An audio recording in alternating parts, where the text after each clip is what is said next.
So ayun mga idol, no? Isang mapagpalang araw sa inyo. Kumusta mga idol?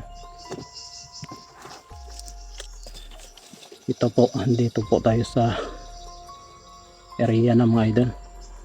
Aksidente po ako nakauwi dahil ano mga idol, yung mga kasamahan natin ay merong nasagap nila na balita na kailangan puntahan. So ayun, nangangailangan sila, nag-contact sila sa akin. Aksidente na umuwi ako mga idol. Galing ako sa hospital mga idol, sa kapatid ko. At salamat sa mga nag-pray sa aking kapatid mga idol. Parating lang po namin mga idol. Si Maui andon, si Jerome andon. Ngailangan sila kaya nagmadali akong umuwi. Hospital mga idol.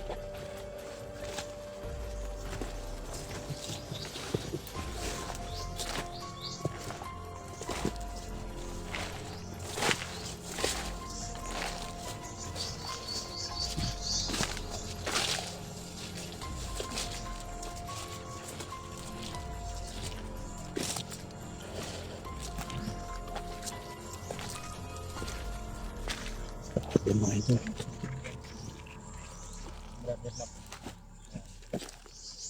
Kumusta bro? Bro. Yun pumadal no. Grabe yung Kumusta yung nasagap niyong balita bro?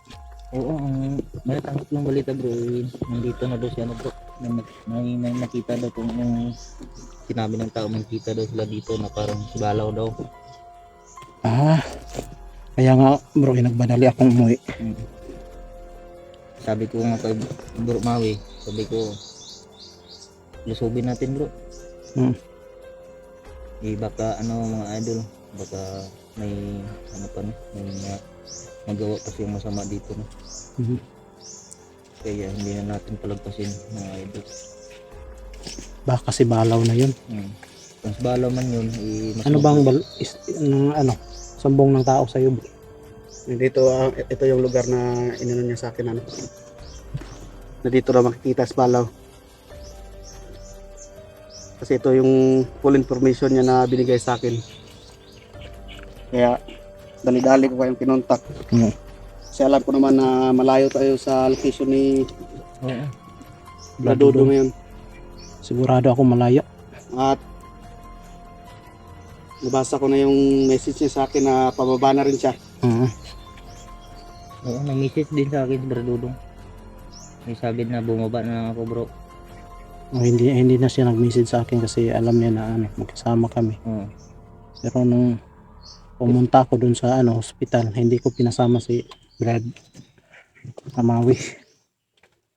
Ako lang yung pumunta dun. Ito po mga idol no, kahit may problema po si Bro Max, nandito pa rin mga idol no. Oo. Dali-dali po siyang umuwi mga idol kasi Kailangan merong kailangan tapusin. At meron ako natanggap na report sa pinalakad ko na tao no. At ngayon nakaporme na na po sa atin yung nakumpleto na po yung detalye na ni-report sa akin. Kaya hindi natin palagpasin bro. Baka Kaya hindi ko sasayangin ng mga idol. May masamang balak pa si balaw dito. Baka may iba pa siyang kung kinakailangan, kung magkatagpo man ang landas, patayin natin. Talaga, hindi ko tatantaran si Balaw hanggat hindi ko siya nakukuha. Hindi ko siya napapatumba. ko bro. Kasi alam niyo naman kung anong ginawa niya sa akin at sa kapatid ko. At ipagdasal natin na successful ba. Yung po mga idol no. Suotin na po natin to. Dali-dali na bro. Hindi pa sana ako uwi. Pero kailangan. At buti naman tatlo kami doon sa hospital, salit-salitan. Kaya hindi naman- pwede lang. hindi Pwede lang naman- iwanan. Mm. Kala ko nga hindi kayo makakatugon sa mga message ko sa inyo eh. Nabasa ko naman. Kaya nagdali-dali ako umuwi.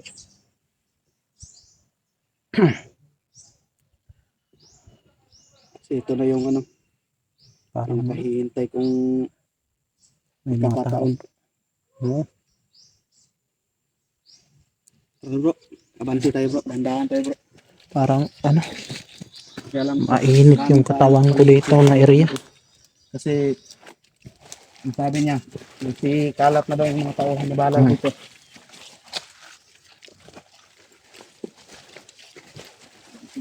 At sabi ni, may nabanggit ni Brad Dudong, ano na, masyado ng agresibo yung mga kalaban. Oo. Agresibo na naman. Dito na. Ayun, may tao.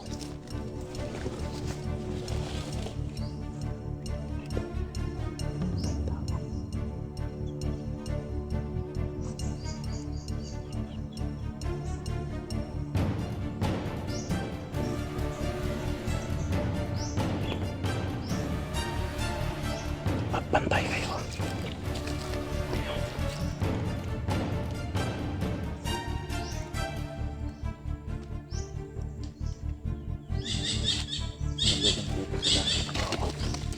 Medyo malayo pa pa dito sa location na kita.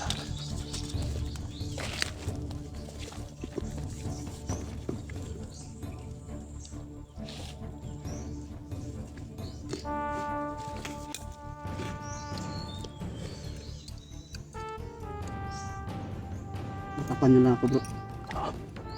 Baka meron ba itong mga kasama? Sige.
Patay na yung isa.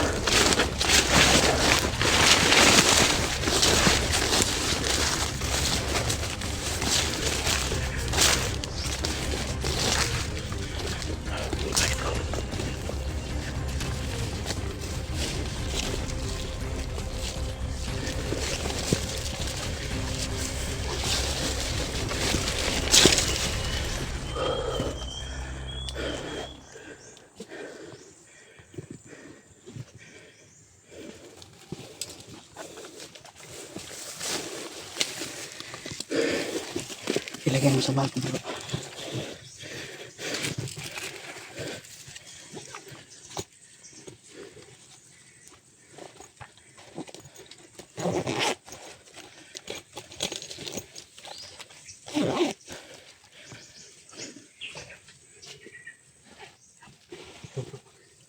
Dito ka. Dito ka dadaan. Tapos ikaw dito ka sa gitna. Gitna ako. Oo. Doon ako sa ibaba. Hmm. Tapos doon tayo sa ibaba magtagpo ha. Oh. Kasi alam natin na maraming kalaban nakapalibot ito. Sige, sige.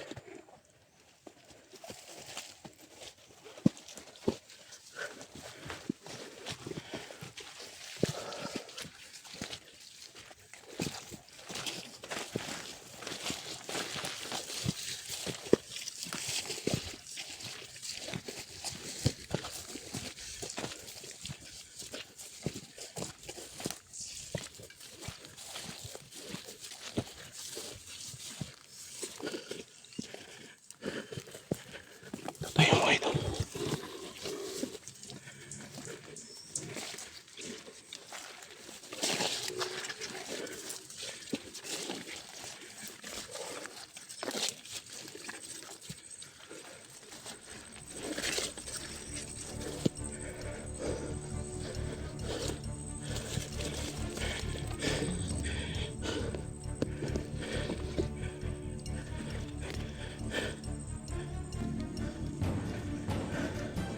Grabe, ang katalang ko dito.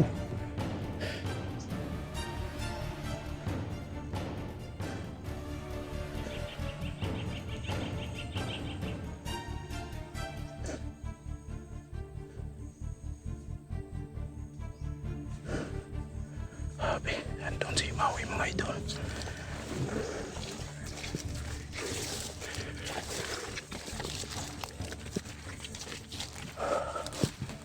Parang may tao dito mga idol.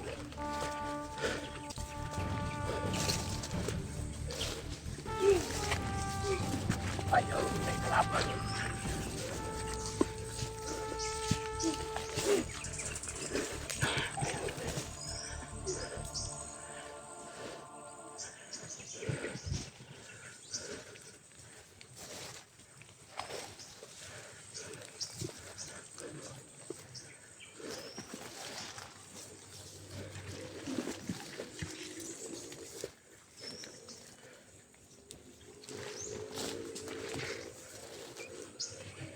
May kalaban mga idol.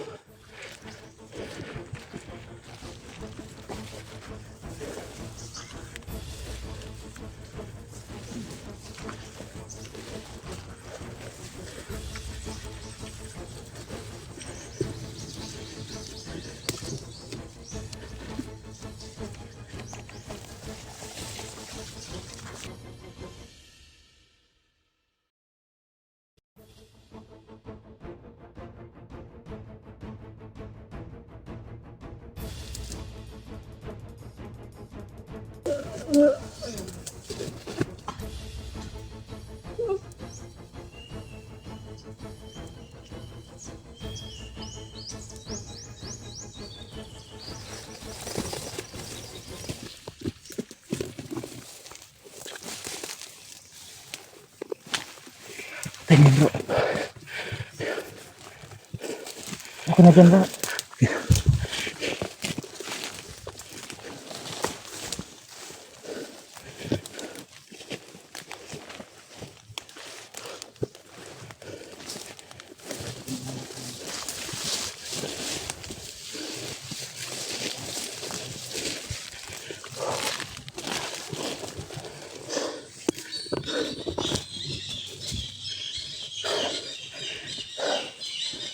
May mga idol.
Hanapin mo idol.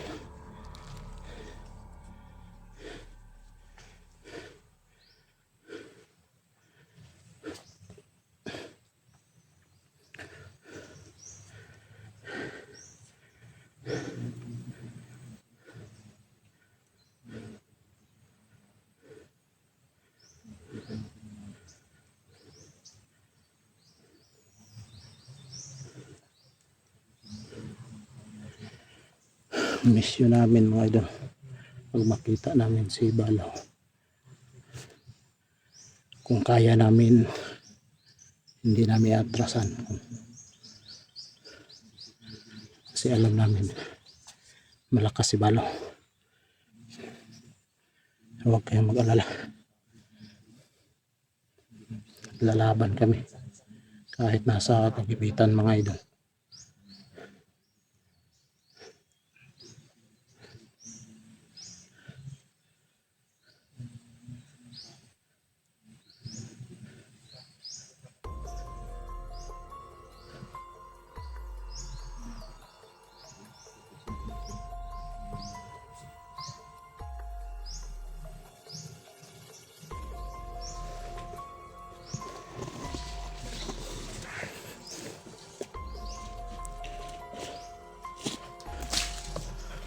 Musta bro?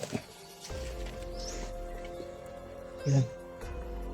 Sabi yung kalaban natin, medyo madami pa. Marami dito bro. O kasi Dito bro. nanginginit pa yung katawan ko. Dito na banda. Malayo dito.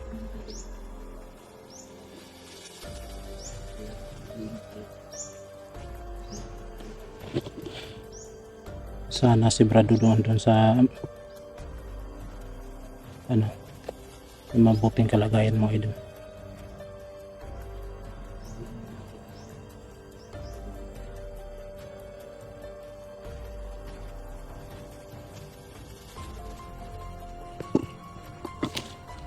Wala nang tao dito na nanirahan ba?